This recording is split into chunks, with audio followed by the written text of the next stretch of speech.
بسم اللہ الرحمن الرحیم۔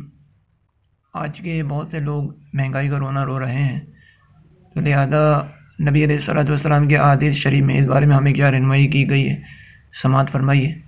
مہنگائی کی ایک وجہ جو حقیقت شناس میرے مصطفیٰ صلی اللہ علیہ وسلم نے بیان فرمائی کہ گناہوں کے دنیاوی نقصانات کے ضمن میں دعوت اسلامی کے ارشادی ادارے مکتبۃ المدینہ کی مطبوعہ 148 صفحات پر مشتمل کتاب نیکیوں کی جزائیں اور گناہوں کی سزائیں صفحہ 51 پر ہے کہ حضور نبی پاک صاحب لولاق سیاح افلاق صلی اللہ علیہ وسلم کا فرمان عبرت نشان ہے کہ اے لوگوں، 5 باتوں سے بچنے کے لیے 5 باتوں سے بچو۔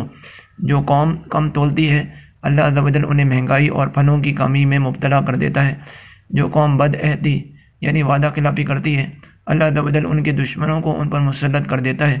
جو قوم زکوٰۃ ادا نہیں کرتی، اللہ عز و جل ان سے بارش کا پانی روک لیتا ہے، اور اگر چوپائے نہ ہوتے تو ان کو پانی کا ایک قطرہ بھی نہ دیا جاتا۔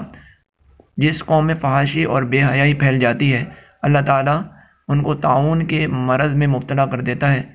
اور جو قوم قرآن پاک کے بغیر فیصلہ کرتی ہے، اللہ عز و جل ان کو زیادتی یعنی غلط فیصلے کا مزہ چکھاتا ہے اور انہیں ایک دوسرے کے ڈر میں مبتلا کر دیتا ہے۔